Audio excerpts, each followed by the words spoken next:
आप तमाम को मेरा सलाम, आदाब, नमस्कार। मैं मंच पर तशरीफ़ फरमा कौमी चेयरमैन राष्ट्रीय ओबीसी महासंघ मोहतरम जनाब बबन राव तावाड़े साहब,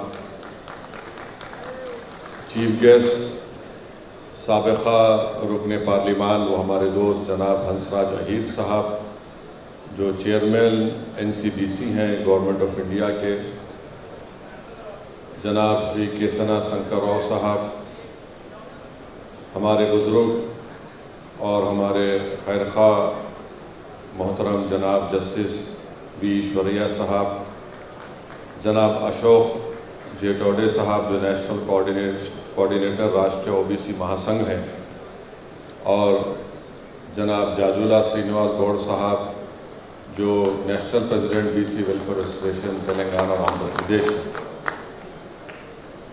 और मंच पर बैठे हुए तमाम ज़िम्मेदार हजरात, मैं आप तमाम का शुक्रिया अदा करता हूं कि आपने मुझे आपके इस कौमी कन्वेंशन में यहाँ पर आने की दावत दी। और मैं शुरुआत में ही आपको ये बताना चाहूँगा कि अभी जो 42 रेजोल्यूशन को यहाँ पर मंजूर किया गया है, मैं अपनी जानिब से, अपनी पार्टी की जानिब से, हमारे तमाम लोगों की जानिब से इसका सपोर्ट करता हूँ और उम्मीद करता हूँ कि ये तमाम 42 रेजोल्यूशन हमारी ज़िंदगी में हम इसको पूरा होते देखेंगे।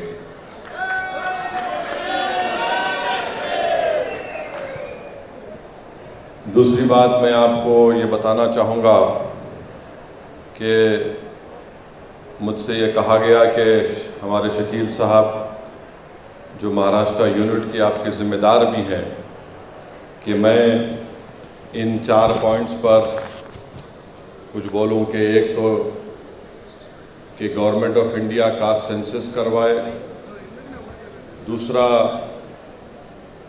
एक अलहदा ओबीसी मिनिस्ट्री को बनाया जाए और उसको बजट दिया जाए ओबीसी पॉपुलेशन के मुताबिक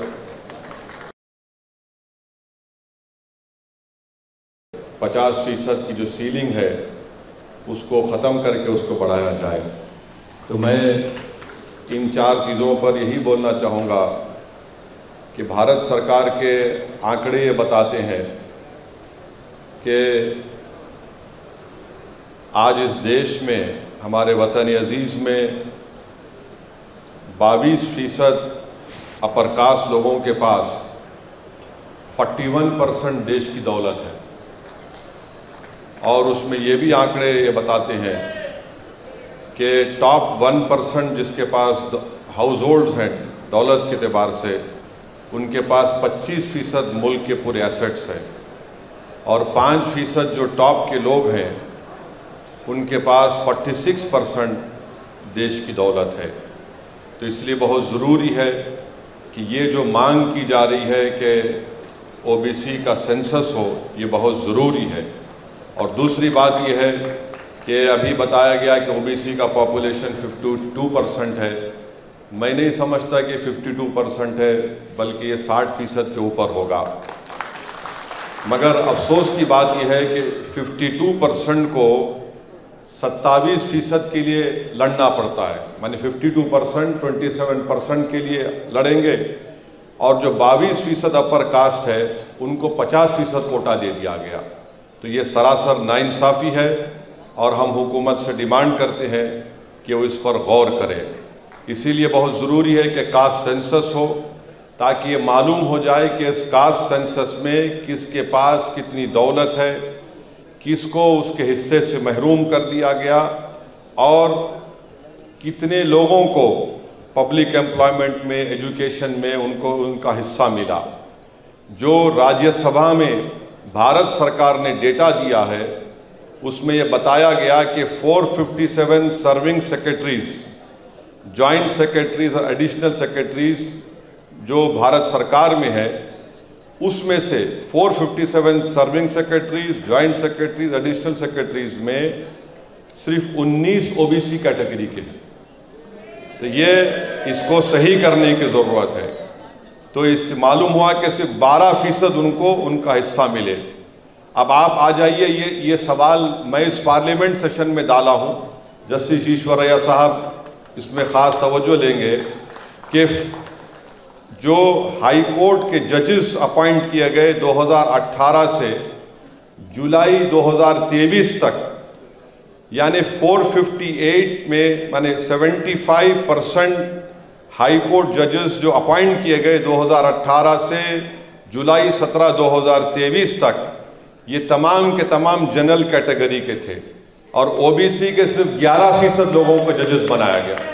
आप जाकर देख सकते कि मेरे नाम से मैंने ये सवाल डाला है और उसका भारत सरकार ने जवाब दिया कि जितने जजेस अपॉइंट हुए 604 जजेस में से सिर्फ ओबीसी के 11.92% को जजेस बनाया गया है। वैसे आप आ जाइए कि भारत सरकार के सेंट्रल यूनिवर्सिटीज़ में पूरे देश में 313 कोटा के पोस्ट हैं, जिसमें से सिर्फ 9 ओबीसी प्रोफेसर हैं। तो ये इसको भी सही करने की ज़रूरत है।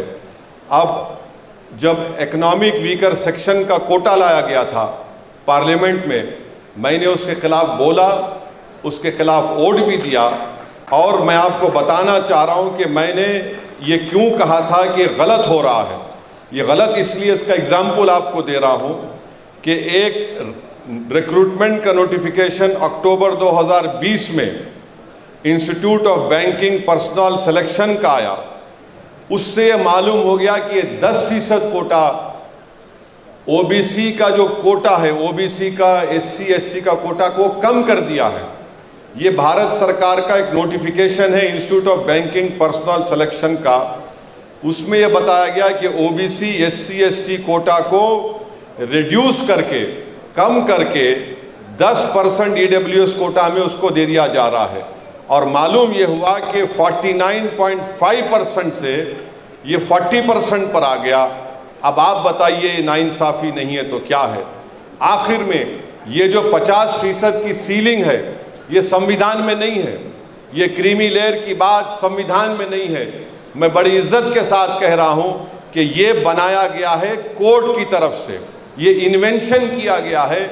और अगर सरकार चाहे तो 50% कोटा को ब्रीच करना चाहिए, उसको बढ़ाना चाहिए और क्रीमी लेयर को भी सोचना चाहिए ये क्रीमी लेयर से कितना नुकसान होता है। अभी हमारे बबन राव साहब ने कहा कि जस्टिस रोहिणी कमीशन के बारे में कहा गया है, बिल्कुल मैं उसको सही मानता हूँ। पहले 50% कोटे को ब्रीच करिए आप, उसके बाद आप रोहिणी कमीशन की बात करिए, उससे पहले बात करना ठीक नहीं है। और आखिर में जो आपका डिमांड है कि कॉन्स्टिट्यूशनल अमेंडमेंट होनी चाहिए, रिप्रेजेंटेशन ओबीसी को, एससी एसटी को लोकल बॉडीज़ में मिलना चाहिए और असेंबली और पार्लियामेंट में मिलना चाहिए। मैं पूरी तरीके से आपसे कह रहा हूं कि मैं इसका साथ हूं। संविधान में अमेंडमेंट होना चाहिए।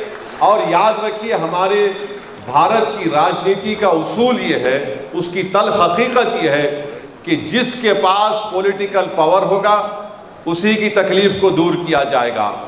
अगर आपके पास पॉलिटिकल पावर नहीं है, आप रोते रहिए, आप इस दुनिया से चले जाइए, मगर हालात बदलने वाले नहीं हैं। तो पॉलिटिकल पावर को हासिल करिए।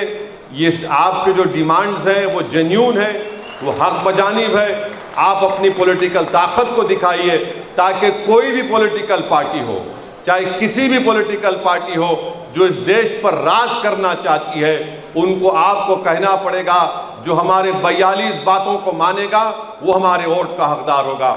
मैं आप तमाम का फिर से शुक्रिया अदा करता हूं, ख़ास तौर से हमारे जस्टिस ईश्वरैया साहब का कि आपने मुझे यहाँ पर आने की दावत दी। और आपको इस बात का तयक़ुन दे रहा हूँ, आश्वासन दे रहा हूँ कि देश के जिस हिस्से में आप मुझे बुलाएंगे मैं आने के लिए तैयार हूँ, आपके साथ खड़े रहने के लिए। बहुत बहुत शुक्रिया।